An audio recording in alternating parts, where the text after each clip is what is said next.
पैगंबर मोहम्मद सल्लल्लाहु अलैहि वसल्लम के जन्म दिवस के अवसर पर मुस्लिम समुदाय के लोगों ने किया रक्तदान। उन्नाव में पैगंबर मोहम्मद सल्लल्लाहु ताला अलैहि वसल्लम के जन्म दिवस के मौके पर मुस्लिम स्टूडेंट ऑर्गेनाइजेशन ऑफ इंडिया और दारुल उलूम अहले सुन्नत मंजर इस्लाम एजुकेशन सोसाइटी व सिटी चैरिटेबल ब्लड बैंक द्वारा जामा मस्जिद उन्नाव में थैलीसीमिया से पीड़ित बच्चों के लिए ब्लड डोनेशन कैंप लगाया गया। तो ये कैंप लगाया गया ब्लड डोनेशन कैंप, मतलब किस मौके पर और क्या इसका मकसद है? बिस्मिल्लाहिर्रहमानिर्रहीम। आज हमारे नबी करीम सल्लल्लाहु अलैहि वसल्लम की यौम विलादत का दिन है। आज के दिन नबी करीम सल्लल्लाहु अलैहि वसल्लम का जन्मदिन मुसलमान बड़े ही खुशी के साथ मनाते हैं। इसी खुशी के मौके पर आज MSO की तरफ से और दारुल अहले सुन्नत मंजर इस्लाम की तरफ से और सिटी चैरिटेबल ब्लड बैंक की तरफ से मुश्तरका तौर पर ये एक ब्लड डोनेशन कैंप लगाया गया था, जिसमें अल्हम्दुलिल्लाह अब तक के तकरीबन 20 लोगों ने डोनेशन किया है। नबी करीम सल्लल्लाहु अलैहि वसल्लम की आमद पूरी दुनिया के इंसानों के लिए रहमत है, बरकत है। इसी रहमत और बरकत का तकाजा ये है कि नबी करीम सल्लल्लाहु अलैहि वसल्लम की आमद के दिन हम इसी तरीके से खिदमत फ़र्द के काम करें। ये हमारे साथ डॉक्टर सैयद मौजूद साहब मौजूद है, ये आपको इस ताल्लुक़ से मज़ीद बता दें। जश्न ईद मिलादुल नबी के मौके पर धनौरी से चादर लेकर गुजर रहे अकीदतमंदों का निवर्तमान जिला सदस्य भूप सिंह ने धनौरी में कैंप लगाकर भव्य स्वागत किया। साबिर साहब का 753वां उर्स मिलन था।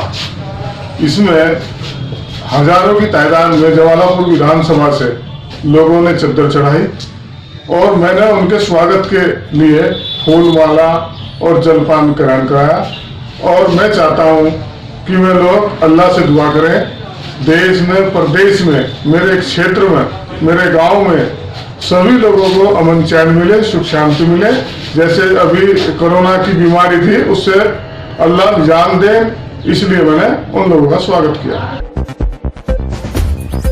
उत्तराखंड के कृषि मंत्री एवं कृषक कल्याण उत्तराखंड सुबोध उनियाल ने सोमवार को आजादी के अमृत महोत्सव के अंतर्गत ऋषिकुल राजकीय आयुर्वेदिक महाविद्यालय के ऑडिटोरियम में उद्यान एवं खाद्य प्रसंस्करण विभाग द्वारा आयोजित 3 दिवसीय अंतर्राष्ट्रीय मशरूम महोत्सव का शुभारंभ किया।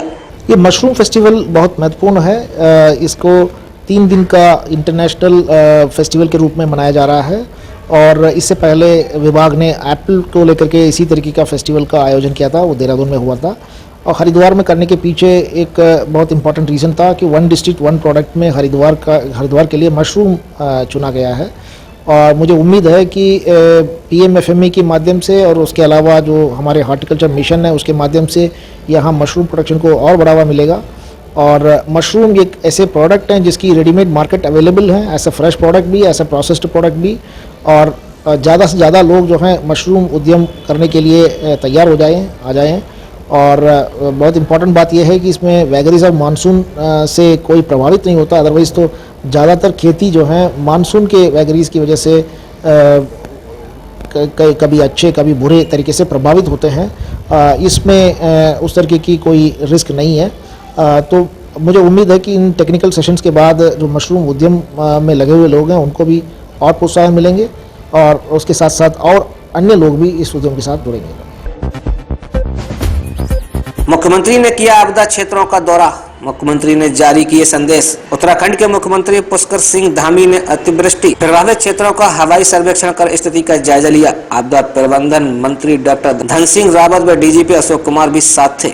सभी लोगों से अनुरोध है कि इस स्थिति में सभी को धैर्य बना के रखना है, सारे लोगों को संयम बरतना है और सरकार हर स्थिति में हर संभव सहायता करने के लिए तैयार है।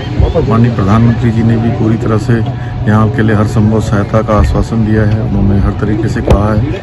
और हवाई जो हमारी वायुसेना है वो भी अपने हेलीकॉप्टर यहाँ पर भेज रही है और जो लोग जहाँ भी फंसे हैं हम उनको सबको निकालने की कोशिश कर रहे हैं।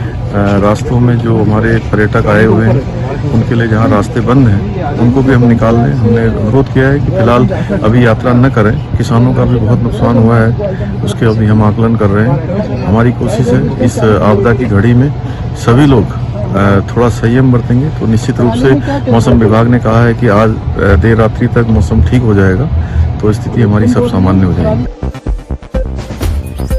हरिद्वार के जिलाधिकारी विनय शंकर पांडे खानपुर क्षेत्र के चंद्रपुरी तटबंध में दरार आने की सूचना प्राप्त होने पर तुरंत सुबह 8 बजे ही खानपुर के लिए रवाना हुए।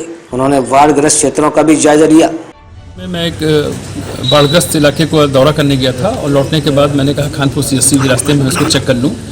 तो यहाँ के हालात ये पाए गए कि 4 डॉक्टर्स की तैनाती है, उसमें मात्र एक डॉक्टर नेहा वो उपस्थित थी और बाकी 3 डॉक्टर अनुपस्थित। कुल मिला के 33 लोगों का यहाँ पर स्टाफ है इंक्लूडिंग डॉक्टर, उसमें 5 लोग उपस्थित हैं और 28 लोग अनुपस्थित हैं। And it is very serious matter. Sir, इनकी मैंने क्या कार्रवाई यहाँ है और SDM को यहाँ कॉल कर लिया है। अभी इसकी और रजिस्टर मैंने खुद सीन कर लिया है। अभी वो रिपोर्ट मेरे पास आएगी, इसको मैं शासन को प्रकरण आज ही संदर्भित करूंगा और मेरी तरफ से तो कठोरतम कार्रवाई की संस्तुति।